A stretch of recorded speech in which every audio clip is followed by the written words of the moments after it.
that time. I mean, of course, bureaucrats across the country have that experience where business owners who are used to a certain way of doing it, and if bureaucrats don't do it, like sand mining and those kind of mafias. Actually, the I think the first year of his arrival, the chief minister arrested 4 5 super class contractors who are supposedly ruling the state. It sent shockwaves. He sent I think he sacked about half a dozen ministers on corruption. He arrested 3 4 IS officers on corruption.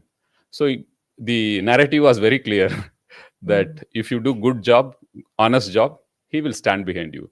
So when you asked about how do bureaucrats perform in Navin Patnaik's regime, it's because of that uh, commitment, that support one gets from him, that he will stand by you. If you have done good job, transparent work, even if you do small mistakes, it's okay. He will manage it for you. But do it for the cause of people. That's what gives you that inner strength to work for the people. And when you asked about, I Oh think, goodness. yeah, good The woman. I mean, for my first interview, perhaps. Yeah, the lizard. I thought it's a bird, but I believe it's a I think it's a lizard. so good omen. Yeah. So I'm going to get like a million hits for this interview. That means, yeah. So, So yes, go ahead. so he is very clear about where to draw the line between bureaucracy and the political executive. Hmm. He knows what has to be done through the political executive, how much you have to respect the political executive, and how much you have to get work done by the administration, the bureaucrats. So he doesn't cross that line. So this is what you're telling me is about bureaucrats, Yeah. right? What happens about his own party? Because there have been minor rebellions, and Mr. Pandian, if you see the area around your state, there have been so many rebellions. When you see Jharkhand, when you see Bihar, you see, and you go a little further, you see other states also. You see Madhya Pradesh, and there have been rebellions within, but somehow it doesn't happen here. In Orissa, there have been minor rebellions, but Naveen Babu seems to have quelled it all along. I won't even call them as minor rebellions. They are really small, micro, you can say. Hmm. Basically, ego issues are super confident or overconfident, some people trying some Hmm. mischief. If the leader is so popular amongst people, if you are going to do a rebellion against him, it's going to finish your political career. And that is the very reason why in Odisha nobody has tried any rebellion. He's so popular. You have to be there to see how people love him. They wait for 4 5 hours just to have a glimpse of him for half a second. What kind of love and affection people have for him. Yeah. He's so I don't think anyone dares to do any There rebellion. was that one incident, remember, Yes. when you were with him London. in Yeah. yeah, you In were London. abroad, Yeah. and there was that one. And at that time, there were this in Delhi. There were a lot of rumors, at least, that the toppling will happen and all that. So how was that managed? Perhaps that was his bad time, Mr. Pyariman Mahmood's bad time. He He decided to mount it. yeah, he decided to mount it. I would say that only, that Hmm. it was his bad time. He decided to do something like that. The chief minister is so popular. The day we landed back from London, you know the airport, how close it is. It Yeah. shares a boundary with the chief minister's residence. Hmm. From the airport to his residence, we took 2.5 hours or 3 hours to come reach. That was the kind of crowd, so much of emotions, and he broke all records in the 2014 elections Yeah. after the coup. And He this was when in 2000 and you know 12 in May 2012, May. when there was this talk of this rebellion, and there was disruption in many states during that time, but here Yes. there wasn't. Yeah, they little bit attempt was made, Hmm. but the kind of people support, I think everyone got scared. Nobody dared to cross the line. Yeah. So the chief minister became more powerful after that, I would say. Right. And so do you think that that is the reason why Mr. Modi and Mr. Patnaik get along so well? Because Mr. Modi is also a former chief minister, and he also had this phenomenal support in his own state in Gujarat. So do you think that that is one of the major reasons why the two of them have a cordial relationship? I would see from 2 3 angles the relationship between the honorable prime minister and the chief minister.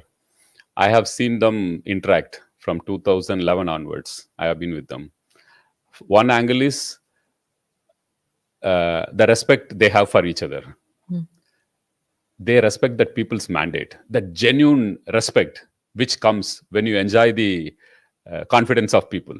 That is the first thing both of them have. If you see both of them meeting for the first time, you will see that as if they are great friends and meeting after a long time, something like that you will feel. Mm, That's the kind of rapport both of them have.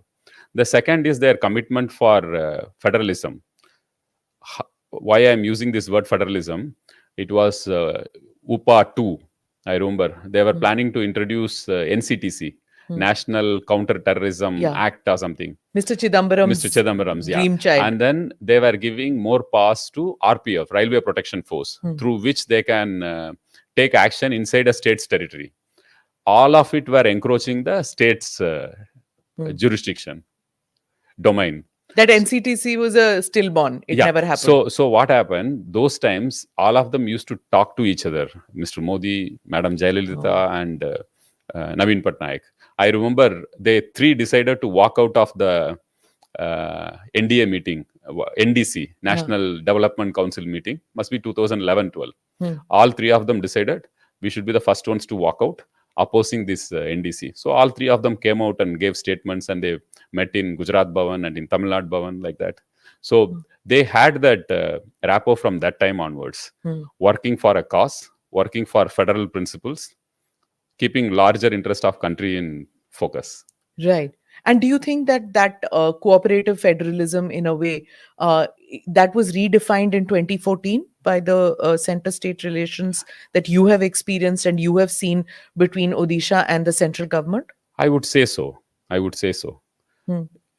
To a great extent, a lot of things have been ironed out, including the devolution. Even though we say that we have to get more funds, but there has been systemic improvements on that score. But many would think that that is the cooperative federalism is what the bureaucracy will say, or because you have your state has good relations with the center, that's why. But the detractors will say it's a fixed match between BJP and BJD. I'm asking you because now you're BJD. You are not just a bureaucrat. No, when BJD is not convinced about something, BJD has not gone ahead with the BJP. Hmm, I'll give you two examples. One is the farmers bill. hmm, We didn't support. BJD did not support. Farmers bill was withdrawn. The second one was NRC. Our chief minister made it very clear it's not good for the country. hmm. So there are instances where the chief minister or the BJD has not supported the center Right. in issues which concerns the nation, and when BJD or the chief minister is convinced about it, they have supported.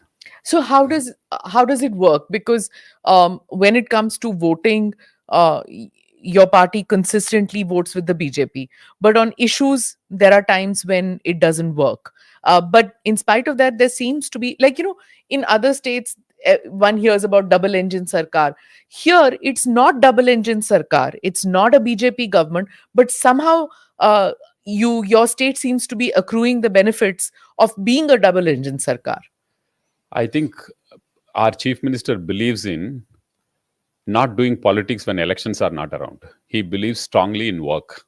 Hmm. He says that I am in this job to work for the people. Whatever will help the state, whatever will help the people of the state, he will take that decision at that point of time. He is very clear in his approach.